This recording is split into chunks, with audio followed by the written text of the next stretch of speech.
বিধায়ক ৰেকিবুদ্দিন আহমেদৰ সমষ্টিত পথৰ দুৰৱস্থা গৰৈমাৰীৰ হাতীপাৰাৰ এটা পথে জলাকলা খুৱাইছে পথচাৰীসকলক প্ৰকাণ্ড পুখুৰী সদৃশ গাঁতৰ সৃষ্টি হোৱা পথটো এজাক বৰষুণ দিলে অনুপযোগী হৈ পৰে যাতায়াতৰ বাবে ফলত ৰোগীক হাঙি অথবা ঠেলাৰে চিকিৎসালয়লৈ নিবলৈ বাধ্য হয় গাঁওবাসী পথটো নিৰ্মাণৰ বাবে স্থানীয় বিধায়ক ৰেকিবুদ্দিন আহমেদ তথা চৰকাৰক আবেদন জনায়ো কোনো ধৰণৰ সুফল লাভ কৰা নাই গাঁওবাসীয়ে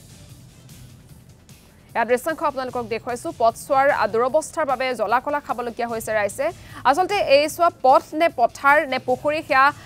নিশ্চয় ধৰিবলৈ টান আৰু ইয়াৰ পাছতে আচলতে বিধায়ক ৰেকিবুদ্দিন আহমেদৰ ওপৰত যথেষ্ট ক্ষোভ উজাৰিছে ৰাইজে আৰু পথৰ দুৰৱস্থাৰ বাবে যথেষ্ট অসুবিধাৰ সন্মুখীন হৈছে আৰু ৰোগী নিয়াত অসুবিধা হৈছে কণ শিক্ষাৰ্থী স্কুললৈ যায় পথচাৰী গতিকে শিক্ষাৰ্থীসকলৰ যথেষ্ট অসুবিধা হৈছে বাৰম্বাৰ চৰকাৰ তথা প্ৰশাসনক ৰাইজে আহ্বান জনাইছে পথছোৱা মেৰামতি কৰিবৰ বাবে কিন্তু বৰ্তমানলৈকে ৰাইজে চৰকাৰ তথা প্ৰশাসনৰ পৰা কোনো ধৰণৰ সুফল লাভ নকৰাত ক্ষোভিত হৈ পৰিছে গাঁওবাসী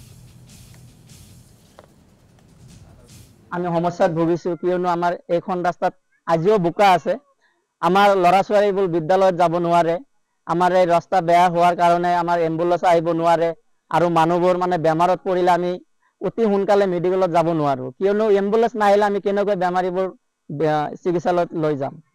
গতিকে এই ৰাস্তাটো ইমান বেয়া আমাৰ গাড়ী মটৰ আহা যাওঁতে মানে এক্সিডেন্ট হৈ যায় দুৰ্ঘটনাবোৰ বহুত ঘটি আছে ইফালে গাড়ী যোৱাৰো ৰাস্তা নাই আমাৰ যাতায়াত ব্যৱস্থা বিশেষ ধৰণে অসুবিধাত ভুগি আছো আমি গতিকে আমি অসম চৰকাৰক অনুৰোধ জনাও যে আমাৰ এইখন ৰাস্তা যেটো আমাৰ গৰাইমাৰীৰ পৰা বিয়াপাৰালৈ যেটো ৰাস্তা আছে এই ৰাস্তাটো অতি সোনকালে যাতে পকা কৰি দিয়ে আৰু আমাৰ ছয়গাঁও এমএলএ